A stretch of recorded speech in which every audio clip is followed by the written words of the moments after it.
A very good afternoon to all. I, Mansi Srivastav, moderator for today, would like to extend my warm welcome to all on behalf of the Moot Court Society of Law College Dehradun, faculty of Uttaranchal University, to the one-day national webinar on gender sensitization by a keynote speaker, Ms. Geeta Luthra. Gender sensitization presides over gender sensitivity, the modification of behavior by raising awareness of gender equality concerns. This can be achieved by conducting various sensitization campaigns, discussions and webinars, training centers, workshop programs, etc. It may be seen as the awareness informed propensity to behave in a manner which is sensitive to gender justice and gender equality issues. With the examination of issues of inequality and discrimination in the recent times, gender sensitization is without a doubt a corollary topic. Thus, today amongst us, we have a keynote speaker, Ms. Geeta Luthra, to enlighten us with her expertise and views on the same. I would like to extend my heartiest welcome to our guest speaker, Ms. Geeta Luthra. I welcome you, ma'am. Professor Dr. Poonam Rawat, Principal, Law College Dehradun, and the Chairperson of the Moot Court Society. Welcome, ma'am, as well as all the participants and members of the Moot Court Society. Ms. Geeta Luthra is a designated senior advocate. Ma'am has been practicing in the Supreme Court of India, the Delhi High Court, and various other courts. She is the Vice President of the Indian Council of Arbitration, FICCI, member ICC India Chapter Core Committee, member Law Asia and International Association of Family Lawyers. She was awarded the prestigious Ing Lax Foundation Scholarship for Law at Cambridge, where she pursued an LLM and MPhil in International Law. She is currently an additional advocate general for State of Haryana and a senior counsel for Union of India, the Supreme Court. Ms. Luthra has argued several prestigious matters in human rights, criminal law, and matrimonial law. She has lectured at various universities and law schools, including George Washington, USA, and several other international fora and in University College London, the School of Oriental and African Studies, University, London, UK, among others.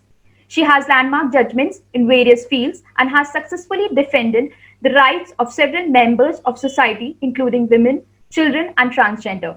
She has also been a lead counsel in landmark arbitration and land acquisition matters. It is a pleasure to introduce you, ma'am, and we are much obliged and honored for your presence here today. We look forward to an enlightening, healthy, and insightful session. Now, I would request Poonam ma'am to inaugurate the session and welcome the guest. Thank you, Mansi. Greetings to all and welcome to Geeta Luthra ma'am. As we know, the topic is very sensitive, that is gender sensitization. Gender, it is not a women issue.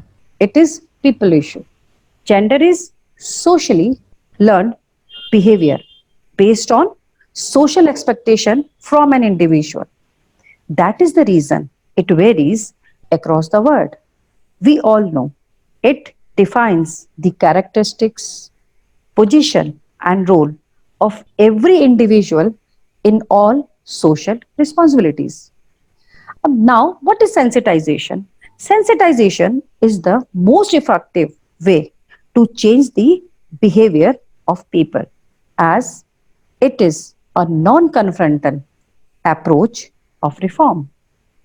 Now, gender sensitization is the process of changing the stereotype mindset of the society as a whole.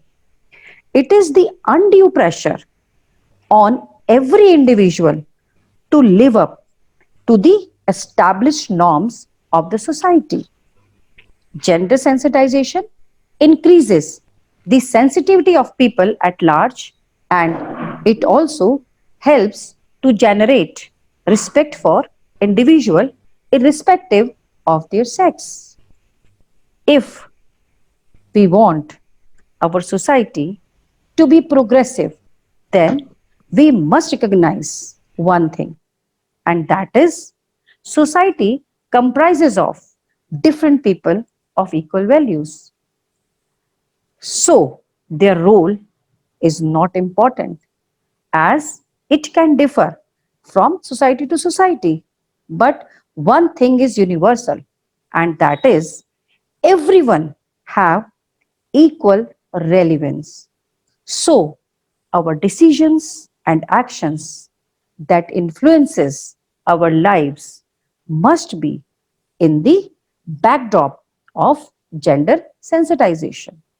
So, today, to sensitize the participation, we have with us very prominent and renowned face of India, that is Miss Geeta Luthra ma'am, who is designated senior advocate and also successfully defended downtrodden people of the society, that is transgender children and women also.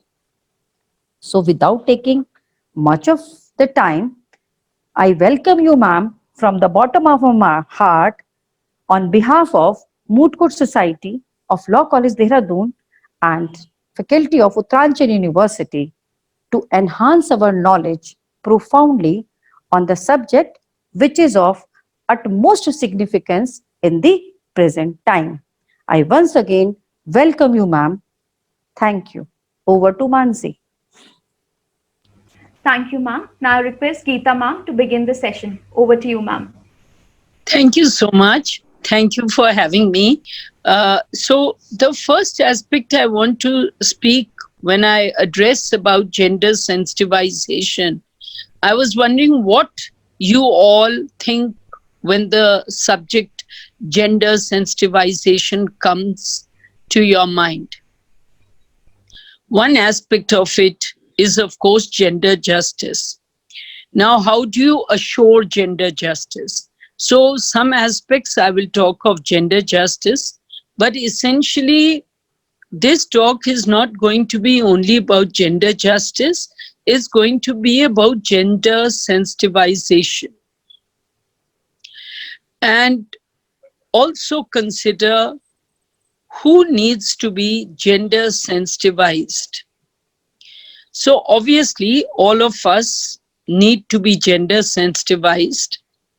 We all need to understand, and within this gender sensitization will include not just women, it will include transgenders, bisexuals, homosexuals, any gender with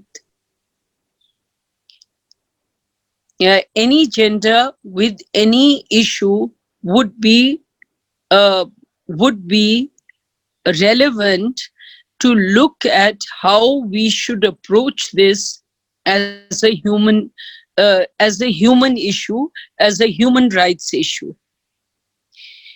If one wishes to know how justice is administered in a country, this is what James Baldwin said in 1985. If one really wishes to know how justice is administered in a country, one does not question the policemen, the lawyers, the judges, or the protected members of the middle class. One looks at those who are unprotected. One looks at the transgenders. One looks at those who have been homosexuals, those who have been sidelined. One looks at women. One looks at children who are at a disadvantage. So gender sensitization includes sensitizing people who do not represent the majoritarian view. And for this, I want to take you to a quote of John Stuart Mill. He said that there may be 99 people who may have one viewpoint, but the one person who has a different viewpoint may turn out to be right. And therefore, each difference of opinion, each difference of expression, each difference of person, of body, including ability, disability, different different outlook should be respected, because tomorrow we don't know whether that person may actually turn out to be in posterity to have a view which is more pragmatic and which may stand the test of time. And there are several examples that you can look at. You, for example, look at Section 377 of the IPC. It was a criminal penal section. Consensual sex among those of the same gender was not considered permissible. Today, the law that has been set down by the Supreme Court says otherwise. For years and years, when is the Indian Penal Code enacted? 1860. Adultery was a criminal offense. Today, adultery is not a criminal offense. And why was adultery a criminal offense? Let's see. It was a criminal offense because it was thought that a woman is a commodity, and therefore, if property of one man is taken by another man, that other man is guilty of theft, which then translates into adultery. Now, test of time, that provision has changed and has been quashed. So, as a result, you can see what is right today may be wrong tomorrow. What is wrong today may be right tomorrow. Therefore, any difference of opinion will only enrich you to see a different viewpoint.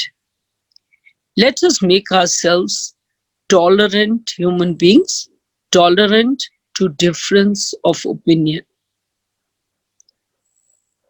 Now,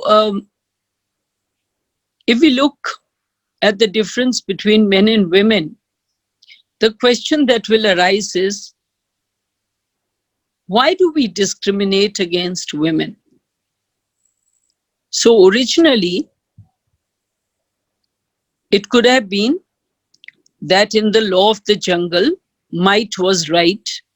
And that's why women, being physically less strong, physically with less power, physical power, might being right, women were considered to be not equal.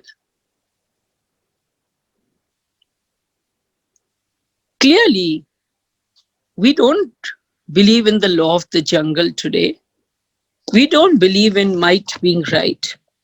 If we don't believe in that, then the question is, on what basis would you not give equal respect to women?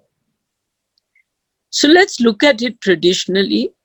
It was perhaps that men would go out to work, and as Lasky said, and I believe somebody else has also said it, that economic power is the handmaid of political power. Economic power in the household also becomes the handmaid of family power. And that's why women were treated as not so equal just because they were not bringing in money. And though because their duties became housekeeping and childbearing. Today we realize that it is the women who are topping in all administrative service exams, in foreign services exams, in academia, in every walk of life, except that they need that opportunity. Opportunity is what makes a person, and denial of opportunity, denial of education will obviously affect women. I come to another interesting quote. Gender equality is a goal that will help abolish poverty and will create more equal economies. fairer societies, happier men, women, and children. So clearly, the importance of giving opportunity to everyone, irrespective of their gender, is, and the respect for a person who belongs to a different gender is very important. After we go away, go further than the rights which are given in the Constitution and the various enactments. I think there are some 40 or 50 enactments which are trying to give equal opportunity to women, because there are various walks of life where women are being denied equality. Then the question is, how do you to make those laws real? There has to be a social change. There has to be a cultural change. There has to be a mindset which needs to change, for which you need to sensitize people. So how do you carry out gender sensitization? Is it important to carry it out with all walks of society? Or is it important only that those in positions of power are made gender sensitive? According to me, unless and until you sensitize every human being, every person, to be gender sensitive, you will not create a gender sensitive society. But one of the important aspects will be to make sensitive your police, your judges, your lawyers, those who are fighting for justice, those who are social workers who go out and portray extremely lofty ideals, but who in their own homes behave so badly with their mother-in-laws or daughter-in-laws or family members. Gender sensitization is a sensitivity which all of us need, and it has to begin and percolate even from dates, from places where people are in positions of authority and power. When girls are valued less than boys, women less than men, they face multiple risks throughout their lives, at home, at work, at school, from their families and from strangers. Gender-based violence is a major consequence of gender inequality. This is stated by Baki, an activist in Nigeria. Now, I wonder how many of you have read the book A Doll's House, written by Henrik Ibsen. And there, Helmer tells Nora, first and foremost, you are a wife and a mother. Nora replies, that I don't believe anymore. I believe first and foremost, I am an individual, just as much as you are. So this, my friends, is the fundamental. Each of us is first of all a human being, an equal, a person to whom, apart from various gender differences in terms of education, in terms of opportunity, in terms of training, in terms of equality of opportunity in promotions, there can be no denial. Is that the truth in practice? It isn't. In his book, Constitution Defaced and Defiled, one of India's greatest jurists, Nani Palkhiwala, talked about vanishing liberty in India. Nani saw the Constitution as a legacy that had to be honored while remaining flexible. And you've seen how we made it flexible. You brought in right to education later, you brought in right to privacy later.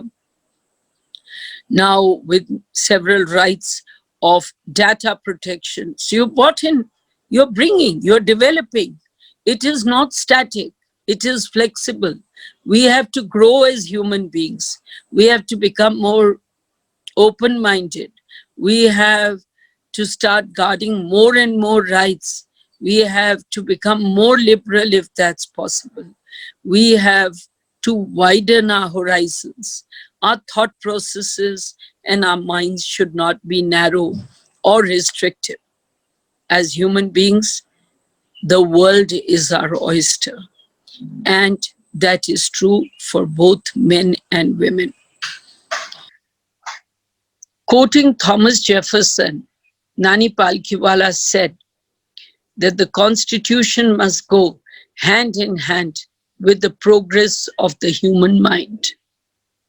Now, I need not tell you all that various fundamental rights assuring equality, Article 14, 15, 16, 39A among others, 39D among others. So there are various fundamental rights, various directive principles where a right to equality has been sought to be given and an attempt to give affirmative action. But when you have to give affirmative action, the question arises, how do we sensitivize people? After all, we're living in the same traditional society, which may even believe that their daughter may go out and do something. But they may not understand the daughter-in-law and the daughter are the same. And the daughter-in-law also requires to be given the same encouragement, the same nurturing, and the same opportunity. So what is required? What is required is one needs to become gender sensitive. And to do that, we have to educate the people. We have to create education in the home. We have to create education in the workplace. And we have to create education for those who enforce law and order. Most of all, each and every person should have a sense of gender and of caring and avoiding discrimination against women. Justice Krishna Iyer says, discrimination against women in dramatic transparency is found in this rule.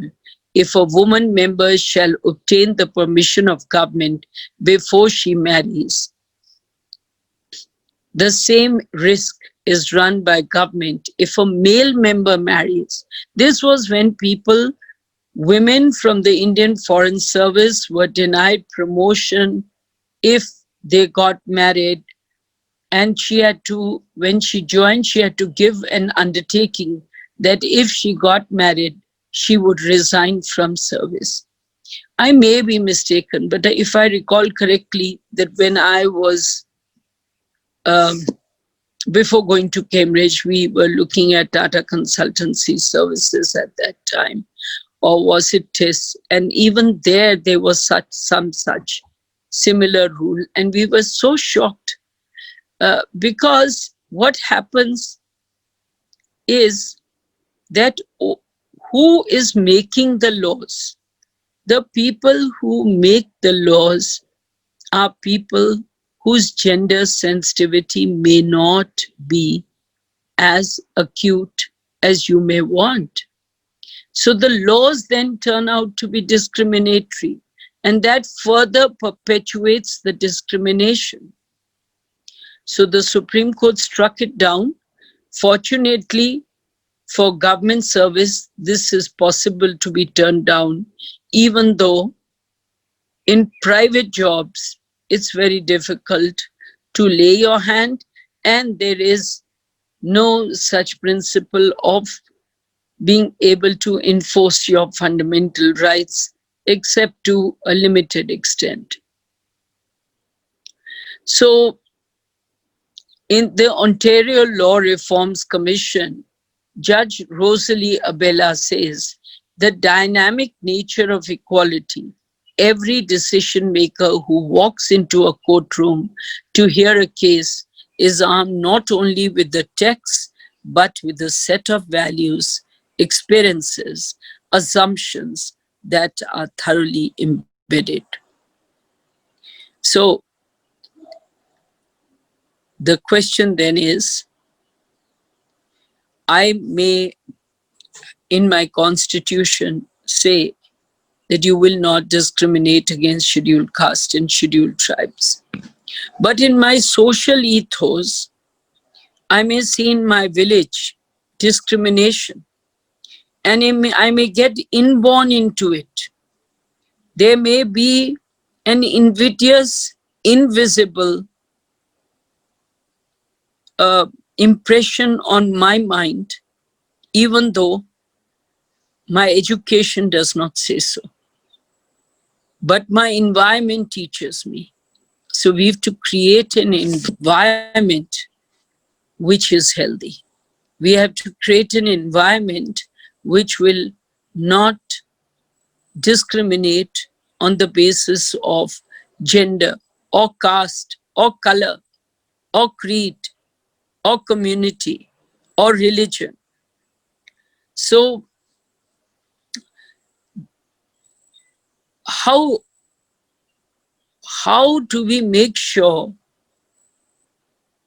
that this cultural conditioning, which makes people perpetuate wrongs and perpetuate discrimination, is corrected and changed? A judge from Virginia Court of Appeals said, influence of gender is not limited to conscious, intentional discrimination.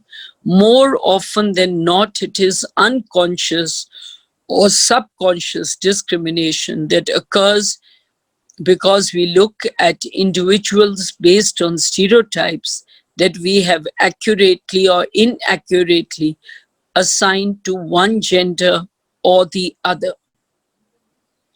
Now, this subconscious or unconscious discrimination or typecasting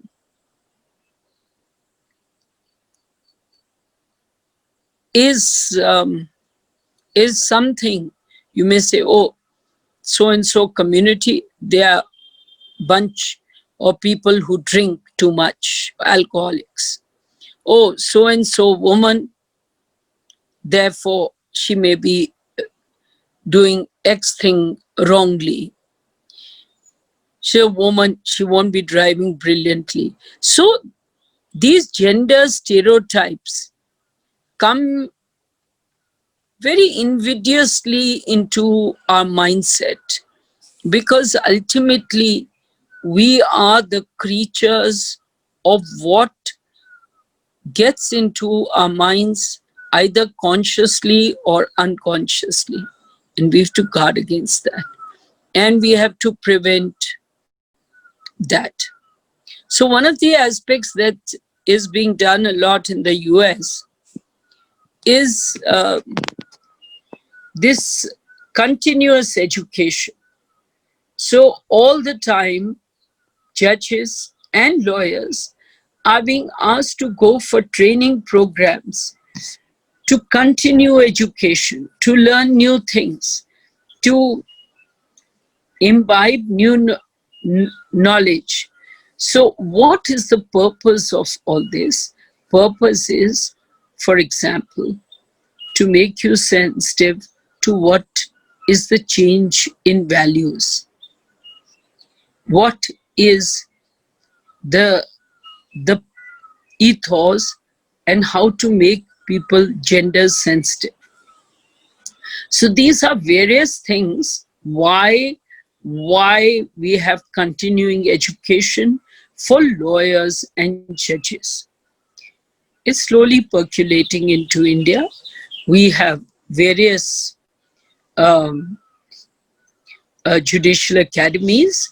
Their judges are given training. I myself have attended a few conferences at judicial academies where judges are trained how they should respond with regard to matters of, say, domestic violence or rape or 498A, because some of the comments that you would know and you would remember ministers having made, including chief ministers of some states, which would be, oh, that woman, she went out at night, she asked for it at 8 p.m.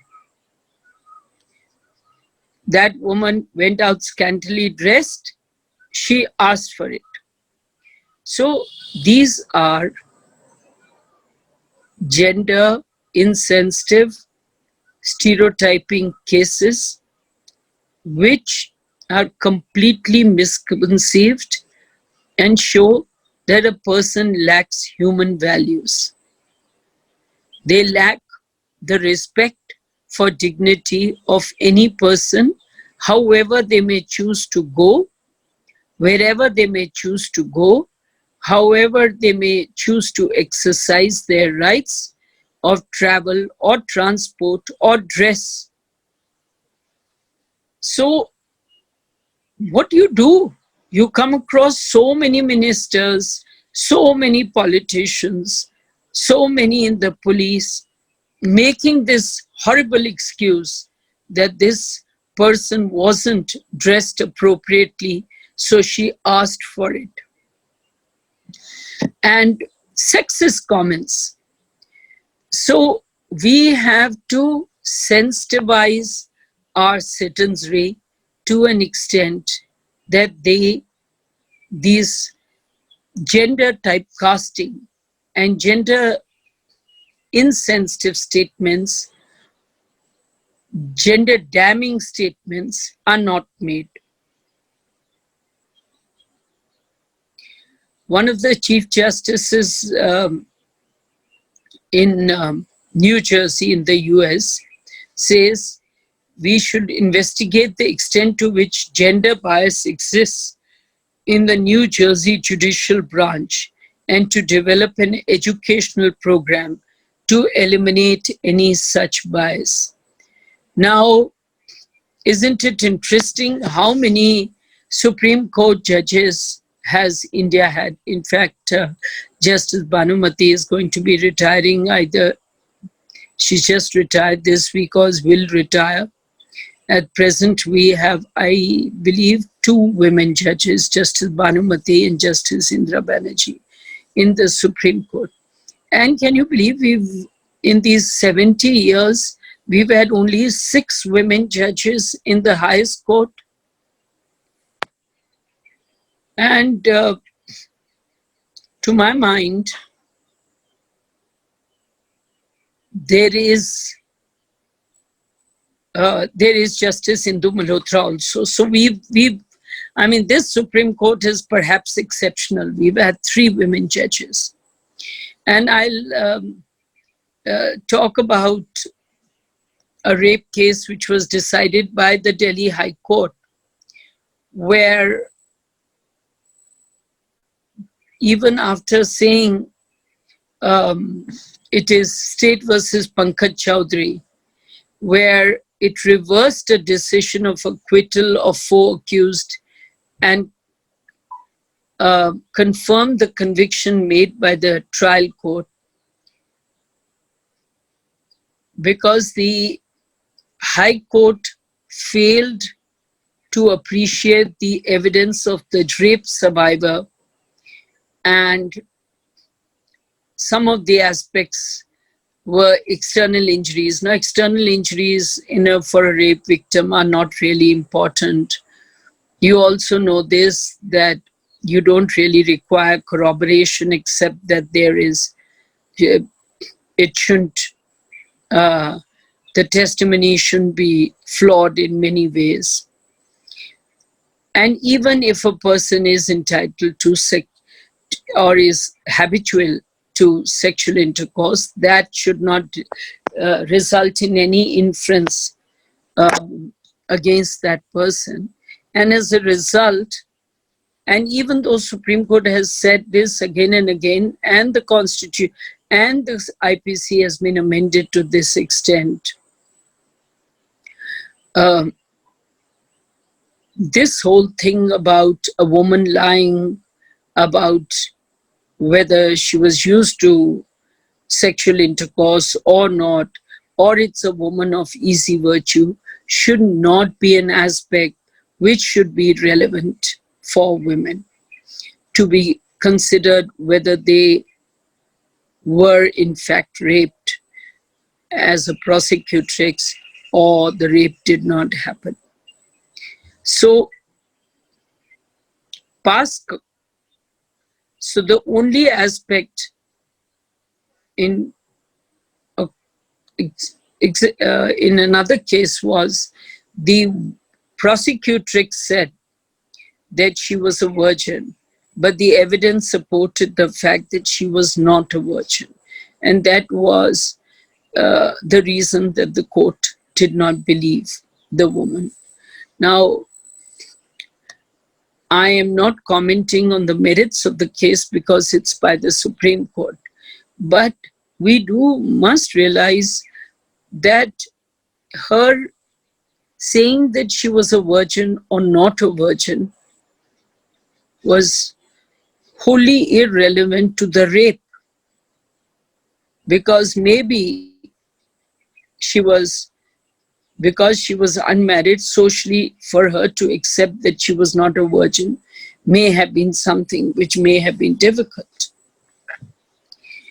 In contrast, I'll tell you about another judgment, Raja versus State of Karnataka, where the Supreme Court overturned the conviction of 3 persons of raping a domestic worker in Bengaluru, since it found merit in the defense argument that the victim was a prostitute who was falsely accusing the accused.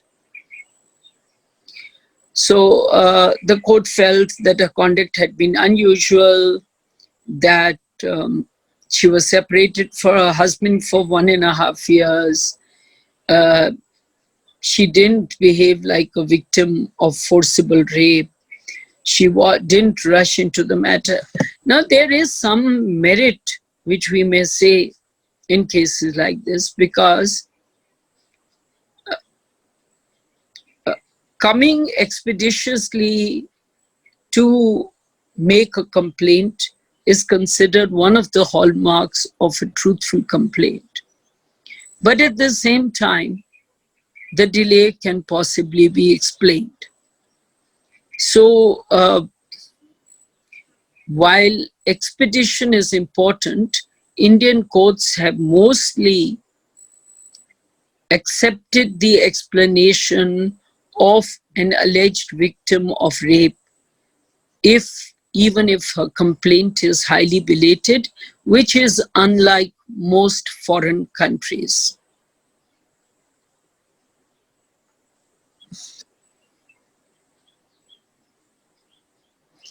Now,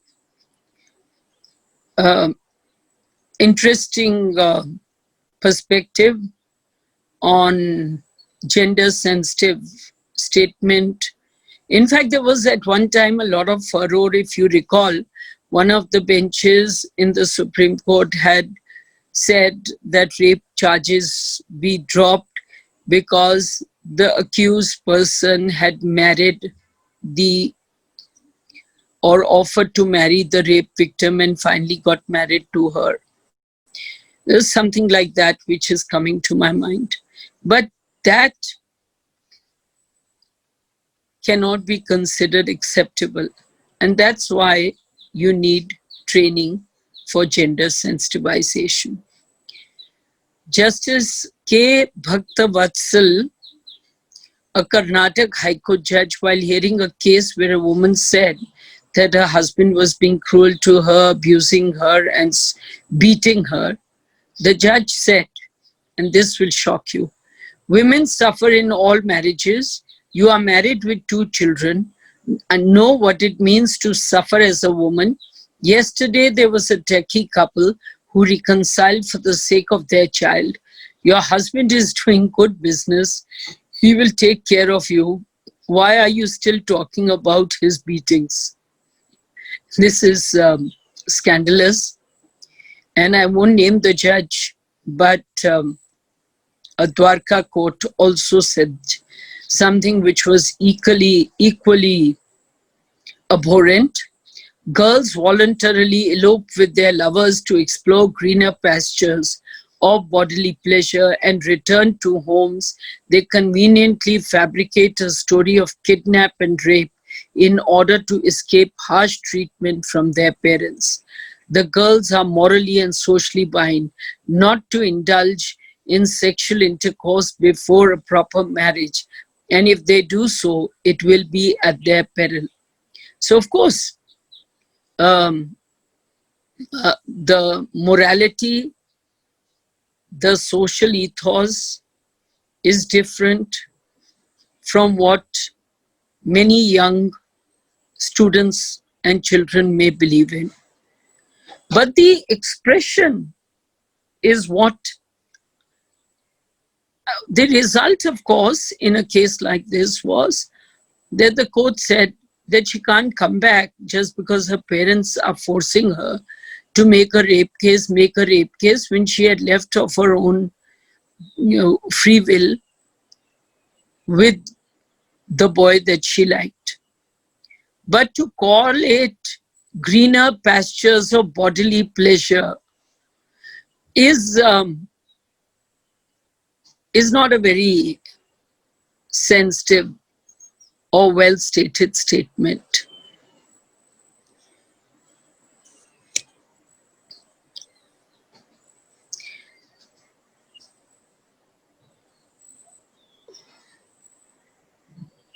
Many gender insensitive comments come from many male or female judges.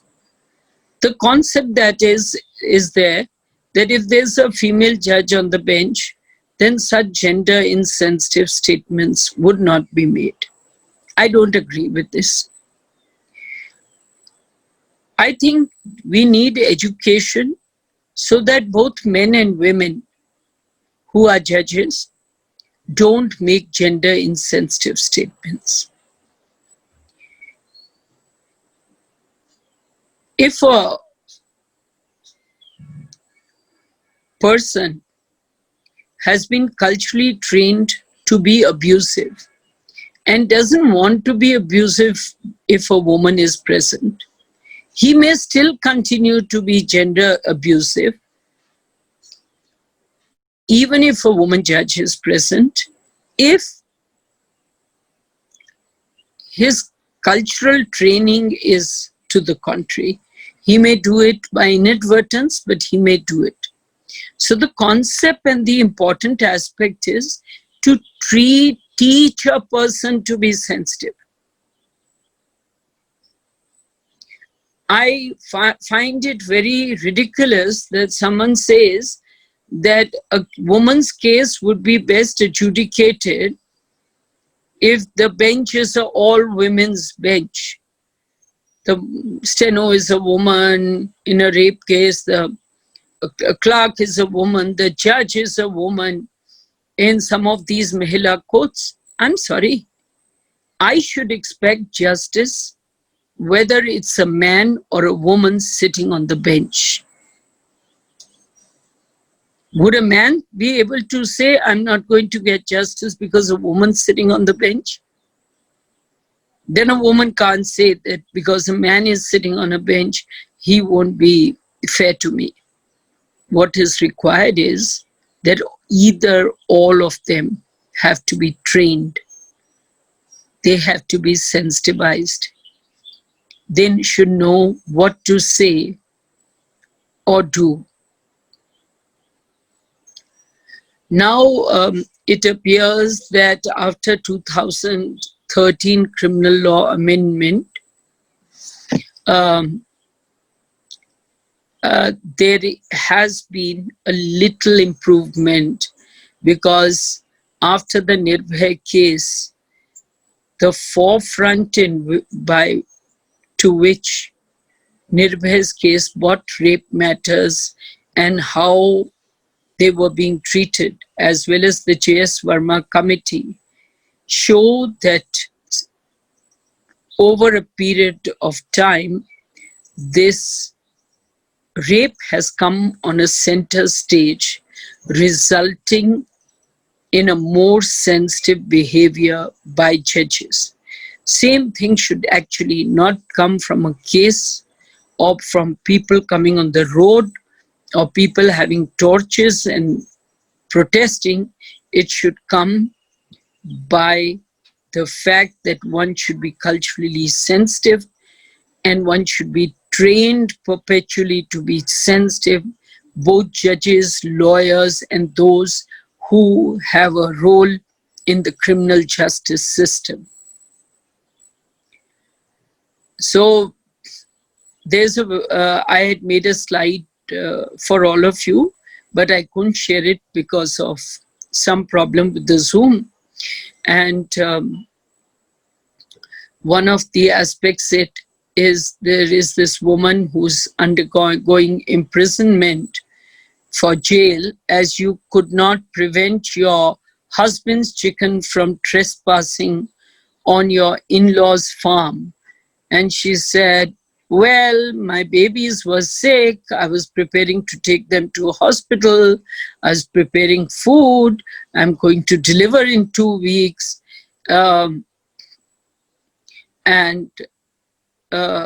If I go to jail, will my husband take my children to the bar that he goes every evening and comes back only late at night? So now I wanted to talk about gender sensitization in the workplace.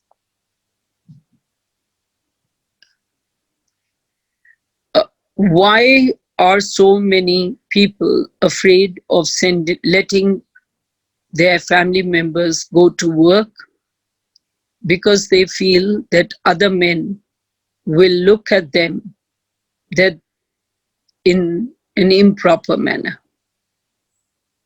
The other men, that men will be not behave with dignity. When women go into the workplace,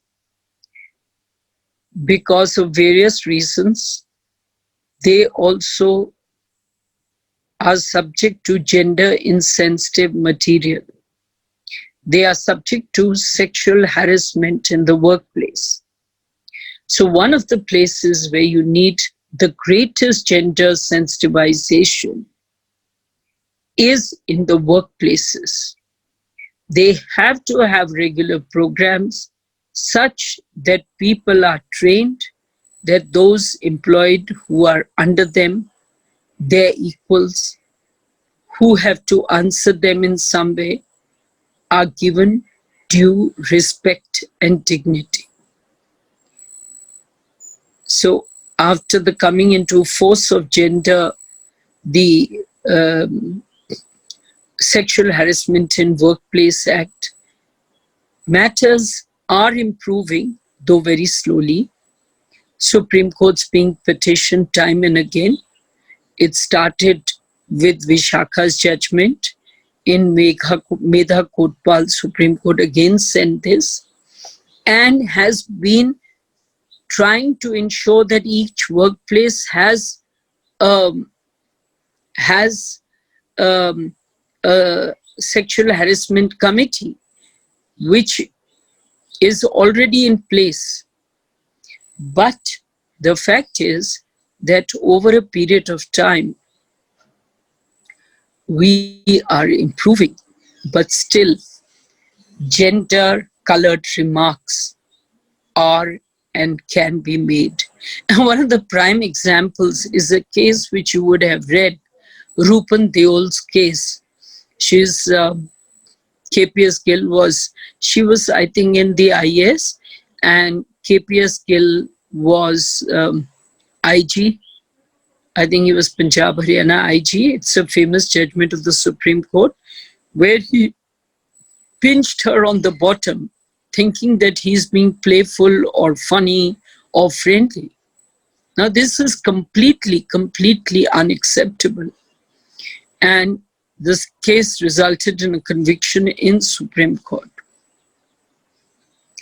So, this feeling that a person may have, and I'm not restricting only as a gender issue, I am saying anyone who is senior over a person who is junior to them should not be able to make that person suffer by means of making them harassed or abused in order to and get sexual favors in order to give them promotions or allow them to work or to give them good confidential reports. So, unless a woman works fearlessly in the workplace, she will not be able to perform to her 100%. And we already know that in matter of promotion, there is discrimination. Most women do not make it to the top of the board in any company. Most women do not make it to partners. Most women do not make it to core directors or MD or CEOs of companies. And we have to, but we must remember they are equally capable. They're equally competent. They are equally dedicated. They're equally sincere or even more. Then why is it? Because there is gender discrimination and because people, including employers, are gender insensitive. So if we look at that perspective, we have to realize that gender sensitization is very important. Now, with the police, it was like what the judge said. I remember many years ago, I'd taken a matter to, and 498 had just come. In 1983, this lady was living somewhere in Ring Road, was beaten up, and we carried her while she was bleeding to the police station, which was just next door, across the road. And the police said, what can we do? There's nothing. Her husband's beaten her. This doesn't make out any case. So, question is, the police, which is one of the major, most important pillars of democracy and of the criminal justice system, has to be made sensitive. And for that, again, regular training and education, because by their ethos, they may not see in their homes the treatment of women with the same amount of dignity and respect. There'll be homes where their women are respected. There'll be homes where they are abused and assaulted and treated as second-class citizens. But when they come to the workplace, they have to realize that such behavior will not work. And that's why there have to be a strict control by which there is an academy and policemen including at the lower ranks, the constables, the inspectors, the sub-inspectors, the head constables, and the senior people are all trained time to time to become gender sensitive. I don't want to go on too long because you will want to be asking some questions and answers, and I'll answer those to the best of my ability. One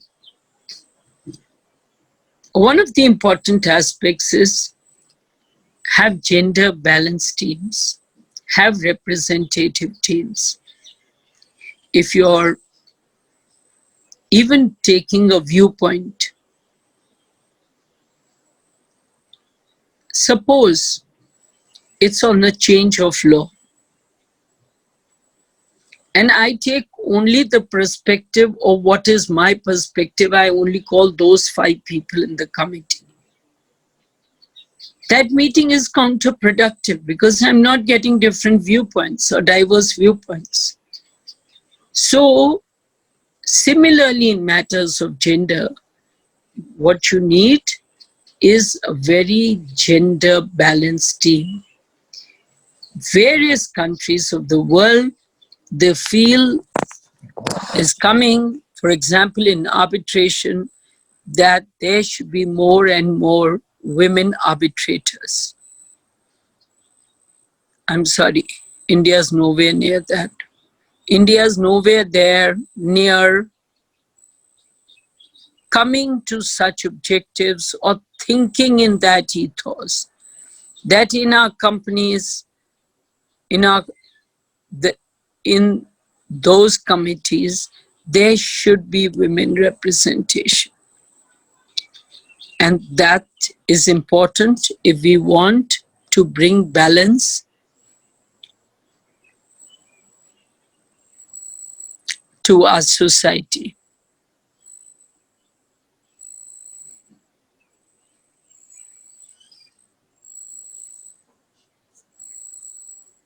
So about 1/3 of married women receive some kind of, are victims of some kind of domestic violence. Imagine when we look after our children, whether it's a boy or a girl, we try and give them equal opportunity. In fact, many parents don't. They give the son higher opportunity. I remember many, many years ago that I had gone to a village to attend. My sister was a doctor. She was attending to some patients in the village, and I had accompanied her. And she was looking at the girl child and she's saying, the child looks very malnourished. They said, we have less money, so the milk is just sufficient for one child. So we feed the son and we don't feed the daughter with the milk. So you see that in every aspect of your life. And in other cases, you'll see mothers not making a difference between a daughter and son. And suddenly when they grow up, girls are so shocked and so hurt because they realize it's such an unequal world. Now, while one shouldn't have a chip on one's shoulder about it, and it is only a question of striving hard without compromising your values. But at the same time, one should realize this may happen, but it doesn't mean one should be one should have as I said, a chip on one's shoulder.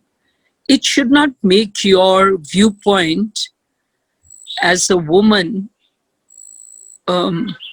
warped or anti-men. We both coexist. They're equally wonderful women and wonderful men. And there is discrimination for, as we said, um, even in against transgenders. So this sensitization, this opportunity for them to get into mainstream, why do we treat them like this? Because they're not getting a chance to come into mainstream. In India, this was not the original position. How we became such an insensitive and uncaring society, I don't know.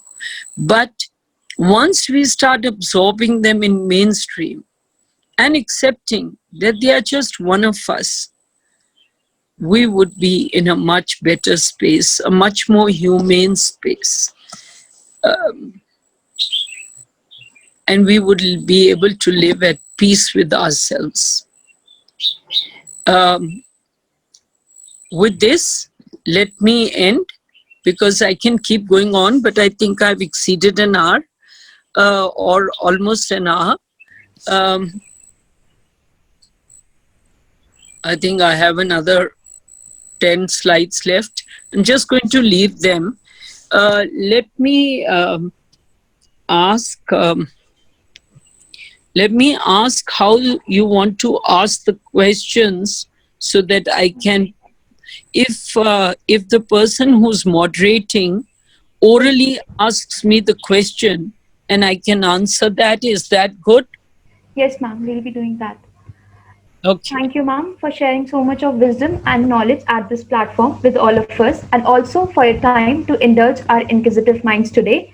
Now we'll move on with a question and answer session. I have certain questions put forth by the participants. Ma'am, with your permission, I'd like to communicate the same. Yes, please. The first question is, can the Constitution of India be interpreted to afford some basic rights to the LGBTQI community? Can you repeat that? Can the Constitution of India... Can the Constitution be interpreted to afford some basic rights to the LGBTQI community? So, of course, the Constitution of India is, I think it's based on the Constitution that the interpretation has been given for giving rights to them. So, of course, it's based on Article 14, 15, and 16, that they've been given rights. This transgender act or bill is it's still a bill, is to be enacted. It will further solidify their rights. But I have talked to various people from these communities, and they feel that they have not been consulted to the extent that they should be consulted, and that there are many aspects of the bill which they don't agree with. So before it's enacted, I think they should do something to have a more vigorous process, a more inclusive discussion, and then notify it as an enactment. Ma'am, the next question is, religious practices often interfere with gender equality provisions. For instance, there is going to be a review of the Sabrimala judgment. What will be the effect if such a monumental decision is overturned? So, I myself have very mixed views about the Sabrimala judgment. I also feel that Justice Indu Malhotra, who gave the dissenting view, also gave an interesting perspective to it. See, these judgments, even if they are overturned, they don't really impinge on our right to equality. There will be places, I mean, maybe not of worship, but there will be places where you will exclude men and allow only women. And there will be places where you may exclude men and not and have women, or vice versa. So I don't think that perspective is correct, although we have to also see from the perspective that we are far removed from that state and from the sentiments of that state. So to my own mind, saying that just because a woman is menstruating or in that age, so she shouldn't be allowed to enter is something which would be absurd. But they have a different perspective, that he was a celibate god, and therefore the celibate god does not want women who, and there are other temples where only women are allowed. So it's a debate which I don't think, according to me, I mean, it's an interesting debate, but according to me, there are far greater issues of rights of women which need to be addressed. Our rights, even rights of women to be able to work freely in a free environment, rights of women to get the same pay when, even though that is a right, but in practice it's normally not done. I feel that this is a battle which is interesting and important, but I believe we have many, many battles to fight as women, including, for example,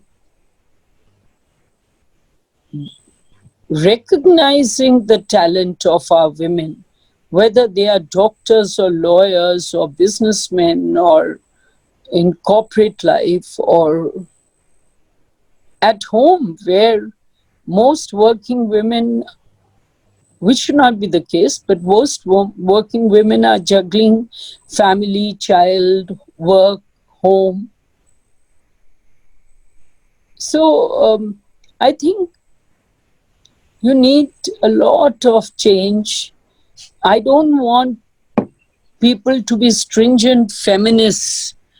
The world goes on with both coexisting, with shoulder to shoulder, with love, warmth, and affection. And therefore, stringency is not the answer.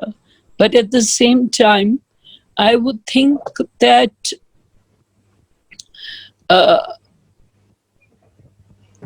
there has to be a participative behavior by men and women in all walks of life. And this is a very small part of it. Thank you, ma'am. The next question is, are the personal laws inclusive of trans people? For instance, if a man marries a trans woman. Our personal laws, see, I under the law, under the personal laws, what they would expect is a man marrying a woman. Whether it's the Hindu Marriage Act or the Muslim laws or any other laws, traditionally it was the perspective was man marrying woman. Now there have been judgments of the courts where a man marrying a trans woman is also a valid marriage. So I don't think it's an aspect of personal laws. The personal laws, that space was not there. But they are being interpreted by the courts to give that space. And obviously, I personally respect that. But till now we haven't recognized homosexuals marrying each other, lesbians marrying each other. And I think we're still just making baby steps in that direction of recognizing diversity as also an option. Thank you, ma'am. The next question is, as you stated, sexist and misogynist comments are rampant, even by the most public figures of the country. Do you think there can be any legal liability associated with such statements? See, one of the most important aspects of the right to freedom of speech and expression is the fact that just because somebody is being noxious or different or downright abhorrible in their speech, you would not look at a challenge only on the ground that it is something which is noxious in the public sphere. But to condemn it is your right to freedom of expression. To say it is their right, as long as it's not inciting communities or inciting violence or all that. So I feel, noxious as it may be, it is not something which is actionable in criminal law. Thank you, ma'am. The next question is in the light of the Me Too movement. We have a lot of women who have come ahead and shared their experience of sexual harassment at the workplace. Since the act punishing it adequately only came in 2013, is there any legal measures such women or people can take if they were harassed before 2013, given that criminal law is not retrospective? So it's right, the act came in 2013. Criminal law is not retrospective, but you had several sections in the law. You had a section 354, which was there. You had criminal intimidation, which was there, 506. You had outraging the modesty of a woman. You had various provisions in the Indian Penal Code which allowed you to file complaints.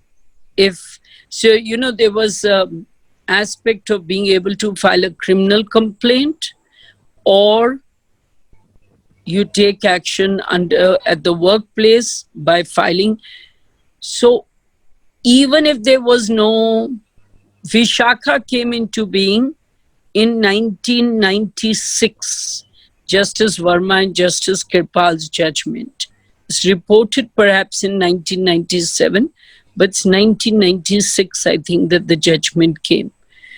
So Vishakha also said the same thing, that we are bound by CEDAW. So assume somebody misbehaved in the workplace, what could you do against him? You could file a complaint and have an inquiry, call that person would be treated as a delinquent, and you could have a departmental inquiry or complaint against him. It was still a misdemeanor. It was still something which was actionable even in their sphere of employment and service law. So there were two actions. You had an action in civil law and you had an action in criminal law. So there was that possibility much before 2013, the harassment in workplace enactment. Thank you, ma'am. The last question is the provision of restitution of conjugal rights violative of a person's personal autonomy guaranteed under Article 21 in the light of Navtesh Singh Johhar's judgment? So, see, restitution of conjugal rights is really a paper decree. What it means is you get a decree saying that your spouse has left you without reasonable cause and they should come back. But you can't execute it by telling the spouse to come back.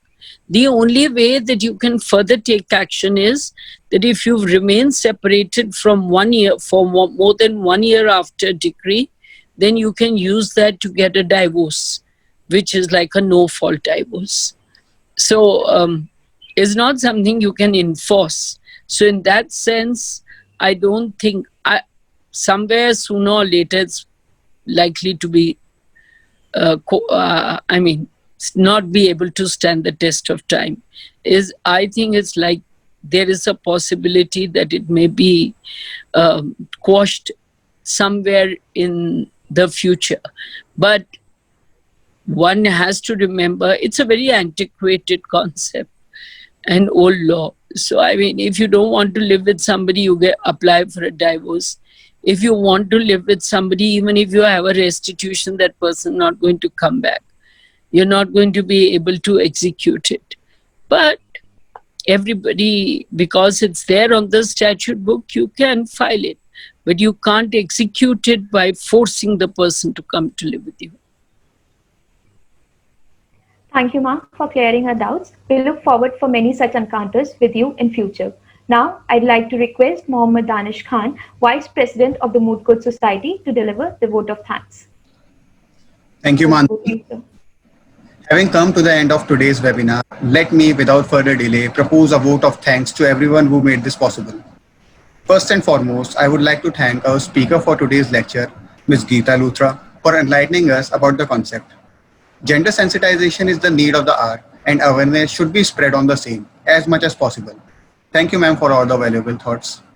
Next, I would like to thank Professor Dr. Rajesh Bhavura and Poonam Rawat, ma'am, a patron and chairperson respectively, who constantly supported and encouraged us every time in organizing a productive event that promotes learning. Thank you, sir and ma'am. Now, finally, a special thanks to all the 490 participants who registered for and attended this webinar and made this experience richer. With this, we end the seminar. Thank you, everyone. Thank you.